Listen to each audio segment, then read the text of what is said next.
ഇത് ഒത്തിരി ദിവസമായിട്ട് ഇവിടെ ഇങ്ങനെ ഇരിക്കുന്ന ഒരു ബോക്സാണ് കേട്ടോ. ഇത് ഞങ്ങൾ പാലക്കാട് പോയിട്ട് വന്നപ്പോൾ ഞാൻ പറഞ്ഞിട്ടുണ്ടായിരുന്നു ആ വീഡിയോയ്ക്കകത്തത് ഇതുപോലെ മണി പ്ലാന്റ് ഇട്ട് വയ്ക്കാൻ വേണ്ടിയിട്ട് ഞാനൊരു ചെറിയ സംഭവം മേടിച്ചിട്ടുണ്ടായിരുന്നു കേട്ടോ. ഇങ്ങനെ ഇതപ്പോൾ സെറ്റ് ചെയ്ത് ഇന്ന് മണി പ്ലാന്റ് ഇട്ട് വയ്ക്കാൻ പോവാണ്.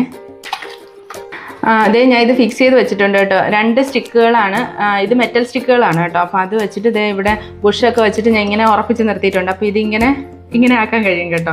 ഇനി ഞാൻ ഇതിൻ്റെ ഉള്ളിലേക്ക് വെള്ളം നിറച്ചിട്ട് മണി പ്ലാന്റ് വെക്കാൻ പോവുകയാണ്. ഒഴിക്കുവാണ്, ഇതിനകത്തേക്ക് വെള്ളം ഒഴിക്കാം. എന്നിട്ട് മണി പ്ലാന്റ് നമുക്ക് ഇതിനകത്തേക്ക് വയ്ക്കാം. ഇത് ഞാൻ 2 എണ്ണത്തിനകത്ത് ഒഴിക്കുവാണ്. ഇത് ഞാൻ കുറച്ച് ദിവസത്തിന് മുന്നേ ഇങ്ങനെ ചെയ്ത് വെച്ച മണി പ്ലാന്റുകളായിരുന്നു കേട്ടോ. ഇതിപ്പോൾ ഒരു ട്രേക്കകത്താക്കി ഇതിൻ്റെ അകത്തേക്ക് വെച്ചിരിക്കുക. അപ്പോൾ ഞാൻ അതിൽ നിന്നാണ് ഇതിൻ്റെ ഉള്ളിലേക്ക് എടുത്ത് വെക്കാൻ പോകുന്നത്.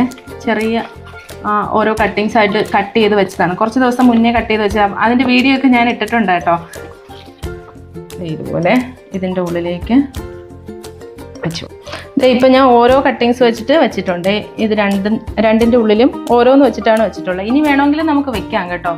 ഞാൻ ഇപ്പോൾ ഒന്നുകൂടെ വെച്ച് നോക്കാം, കൊള്ളാവും നോക്കിയിട്ട് 2 എണ്ണം വേണമെങ്കിൽ 2 എണ്ണം വയ്ക്കാം. ഇല്ലെങ്കിലും മാറ്റിയിട്ട് 1 എണ്ണം മാത്രം വയ്ക്കാം. വെച്ച് നോക്കട്ടെ അതെങ്ങനെയുണ്ടെന്ന്. ഇതിൻ്റെ ഉള്ളിൽ ആ ഒരു മെറ്റൽ സ്റ്റിക്ക് ഉള്ളത് കാരണം ഇത് 2 എണ്ണം ഇറങ്ങിപ്പോകാൻ ഇച്ചിരി ബുദ്ധിമുട്ടാണ്. 1 എണ്ണം മതി. ഇങ്ങനെ ചെയ്ത് വെച്ചിട്ടുണ്ട്. ഇങ്ങനെ ഷേക്ക് ചെയ്യാൻ പറ്റും കേട്ടോ. അപ്പോൾ ഞാനിത് ഡൈനിങ് ടേബിളിലാണ് വെക്കാൻ പോകുന്നത്. അപ്പോൾ ഇന്നത്തെ വീഡിയോ ഇത്രയേ ഉള്ളൂ. അടുത്ത വീഡിയോയിലൂടെ കാണുന്നത് വരെ ബൈ.